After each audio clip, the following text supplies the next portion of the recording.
નમસ્કાર વિદ્યાર્થી મિત્રો, હું છું વિજય પ્રજાપતિ અને આજે આપણે જોવાના છીએ એક નવો ટોપિક કે દશાંશ સંખ્યાને અપૂર્ણાંકમાં ફેરવવાનો, અપૂર્ણાંક સંખ્યાને દશાંશમાં ફેરવવાનો. બરાબર? કે આ એવો ટોપિક છે કે તમને દરેક ધોરણમાં કામ આવે, દરેક ધોરણમાં બેઝિક તરીકે કામ આવે. બરાબર? આપણે શરૂઆત કરીએ કે સમજો કોઈ સંખ્યા લખીએ આપણે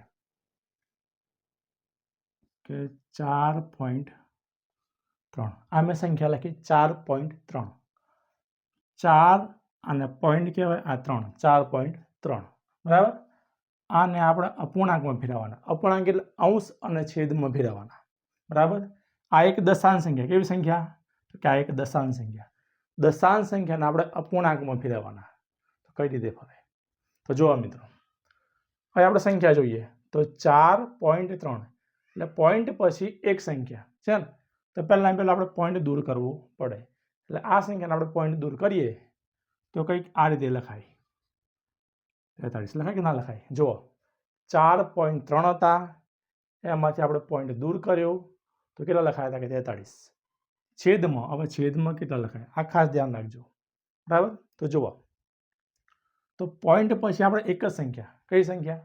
તો કે પોઈન્ટ પછી એક સંખ્યા. તો પહેલાં એક મીંડું મૂકવાનું. બરાબર? પોઈન્ટ પછી કેટલી સંખ્યા? એક સંખ્યા એટલે એક મીંડું અને જોડે આપણે એક લખી નાખવાનું. ખબર પડી? પોઈન્ટ પછી જેટલી સંખ્યા હોય એટલા મીંડા મુકાય. એક સંખ્યા એટલે એક મીંડું મૂક્યું. કદાચ પોઈન્ટ પછી આ સંખ્યા વધતો તો 4 મીંડા મૂકતા અને આગળ એક મૂકી દેવાનો. રેડી? કેટલા મળ્યા હતા કે 43/10. આ આપણને મળ્યું દશાંશમાંથી અપૂર્ણાંક સ્વરૂપમાં. બીજી એક સંખ્યા જોઈએ આપણે મિત્રો કે 0.234. આ દશાંશ સંખ્યાને આપણે અપૂર્ણાંકમાં ફેરવવા છે. કઈ રીતે ફરે? 0.234. તો પહેલાં શું કરવાનું? તો આપણે પોઈન્ટ દૂર કરવો પડે. હવે પોઈન્ટ પહેલાં આગળ શૂન્ય છે. બરાબર? જીરોનું કોઈ મહત્વ નથી, આપણે ખબર છે. પોઈન્ટ આગળ શૂન્ય હોય કે પોઈન્ટ પાછળ શૂન્ય હોય તો પણ કોઈ મહત્વ નથી. બરાબર? તો પહેલાં આપણે સંખ્યા લખીએ. કઈ સંખ્યા? તો આ પોઈન્ટ દૂર કરીને સંખ્યા લખીએ. કેટલી? તો કે 234. 0.234 લખાય ના. કેમ? કારણ જીરો છે એટલે જીરોનું કોઈ મહત્વ નથી. કદાચ તમને એમ થાય ચાલો સાહેબ કે આપણે 0 લખીએ તો 0.234 એવું લખો તો પણ ચાલે, પણ જીરોનું કોઈ મહત્વ નથી એટલા માટે આપણે ડાયરેક્ટ 234 લખ્યા. છેદમાં હવે શું જોવાનું? તો કે પોઈન્ટ પછી 3 સંખ્યા. જેટલી સંખ્યા હોય પોઈન્ટ પછી એટલા મીંડા પહેલા મૂકવાના. તો પોઈન્ટ પછી કેટલી સંખ્યા હતા કે 3 સંખ્યા? 1, 2 અને 3. આપણે 3 મીંડા પહેલા મૂકીએ. પછી આગળ એક મૂકી દેવાનો. 234/1000. ખબર પડી? પોઈન્ટ પછી જેટલા સંખ્યા એટલા મીંડા મૂકવાના અને આગળ એક મૂકવાનો. આટલું ધ્યાનમાં રાખવાનું. ખબર પડે છે ને? આગળ જોઈએ આપણે કોઈક નવી સંખ્યા લઈએ કે 83.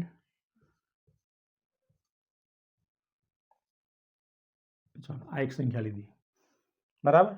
83.00457 આ સંખ્યા. તો પહેલાં શું કરવાનું?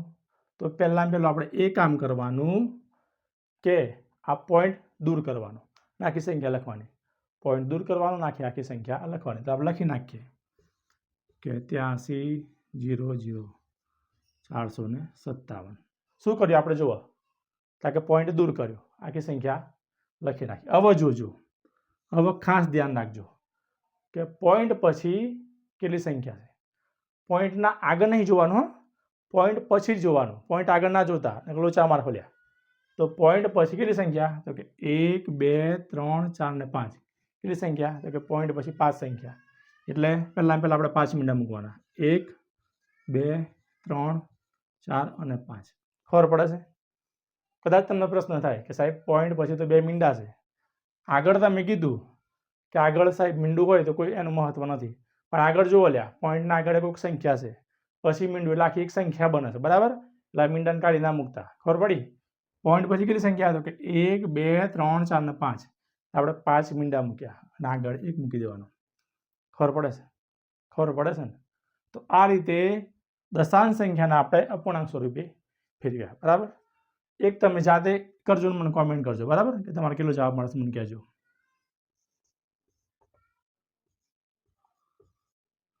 આ કોમેન્ટ મને કરજો કે તમારો જવાબ કેટલો મળે છે, બરાબર.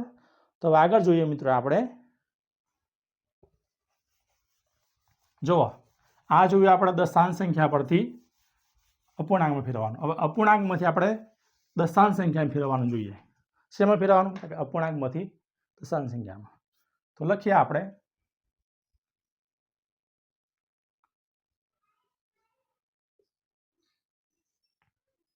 2346 છેદમાં 100 મૂકીએ, ચાલો, બરાબર. 2346 ના છેદમાં 100 અપૂર્ણાંક સંખ્યામાંથી દશાંશ અપૂર્ણાંકમાં ફેરવવાના. અપૂર્ણાંકમાંથી દશાંશ અપૂર્ણાંકમાં ફેરવવાના, બરાબર. આ ઉલટું પહેલા કરતા. તો ચલો આપણે દશાંશ અપૂર્ણાંકમાં ફેરવાશે. દશાંશ સંખ્યા કઈ રીતે ફરે તો જોવાનું તમારે. શું જોવાનું? તો કે છેદમાં કેટલી સંખ્યા? તો કે છેદમાં 100 છે. 100 એટલે મેં તમને પહેલાં આગળ વાત કરી, 100 એટલે 2 મીંડા આવે. 2 મીંડા એટલે કેટલા પોઈન્ટ કપાય? તો કે 2 પોઈન્ટ. અને પોઈન્ટ કઈથી કાપવાના? તો કે પાછળથી 1 અને 2. એટલે કેટલા મળે સંખ્યા આપણે? તો કે 23.46. ખબર પડી? છેદમાં 100 હતા એટલે 2 સંખ્યા. તો 2 સંખ્યા એટલે કેટલા પોઈન્ટ કાપવાના? કે 2 પોઈન્ટ કાપવાના. ખબર પડે છે? 2-3 ઉદાહરણ જોઈએ આપણે, વધારે ખબર પડશે તમને.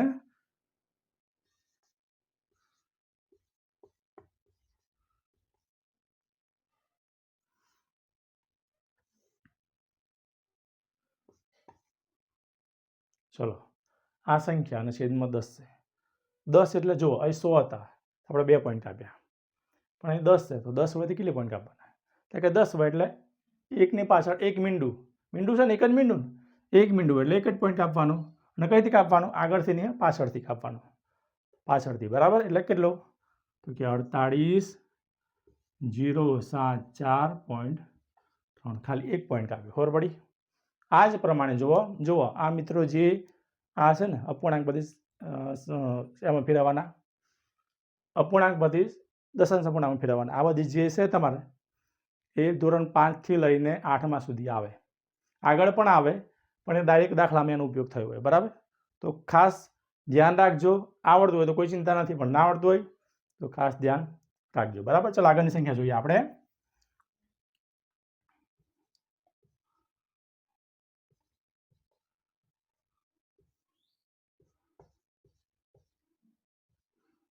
ચલો મિત્રો, 34,634 છેદમાં છે 10,000. મીંડા જોવાના આપણે શું જોવાનું થાય? કે મીંડા જોવાના. તો છેદમાં કેટલા મીંડા થાય? કે 1, 2, 3 ને 4. કેટલા પોઈન્ટ કાપવાના હતા? કે 4 પોઈન્ટ કાપવાના. કઈ બાજુથી? તો કે પાછળની બાજુથી. 1, 2, 3 અને 4 એટલે કેટલા આવે મીંડું? તો કે 3.4, 6, 3, 4. આ રીતે મળે. ખબર પડે છે ને? આગળ જોઈએ એક ઉદાહરણ કે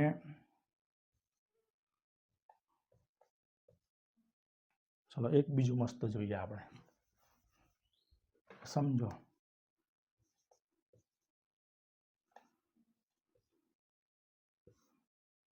ચલો આ રીતનું છે. 48,300 છેદમાં 100. આ બે રીતે થાય. જુઓ, પોઈન્ટ કાપો તો પણ થાય, અને આ રીતનું હોય ને કે આ 48,300 છેદમાં 100 એટલે મીંડું ઉડે. જુઓ, આ બાજુ એક આ મીંડું ઉડી ગયું, આ મીંડું દૂર થાય, આ થાય. તો મળી ગયું આપણને કે 483 સીધો જવાબ. પણ ક્યારે મળે? તો કે આ રીતે અંશ અને છેદમાં મીંડું હોય તો ઉડે, બરાબર. બાકી વચ્ચે મીંડું હોય ને તમે ઉડાડવા જો તો ભાઈ ના ઉડે, બરાબર. આપણે ઉડીએ પછી. ખબર પડી ને? આ થોડુંક ધ્યાનમાં રાખજો, બરાબર. તો આ રીતે શોર્ટમાં તમને જવાબ મળે. સમજણ પડી ભાઈ તો કમેન્ટ કરજો, બરાબર. મળીએ મિત્રો નેક્સ્ટ વિડીયોમાં કંઈક નવા સાથે, બરાબર. આ એક આપણે સિરીઝ શરૂઆત કરી છે કે ધીમે ધીમે તમને કંઈક સમજણ પડે. આ પાયાની સિરીઝ, બરાબર. મારી યુટ્યુબ ચેનલ છે મેથ્સ મહારથી. તમારા આવા નવા વિડીયો શીખવા હોય, નવા કંઈક શીખવું હોય તો મારા વિડીયોની મુલાકાત લેજો. ખાસ તમને કંઈક નવું શીખવા મળશે, બરાબર. તો થેન્ક યુ મિત્રો, મળીએ નેક્સ્ટ વિડીયોમાં.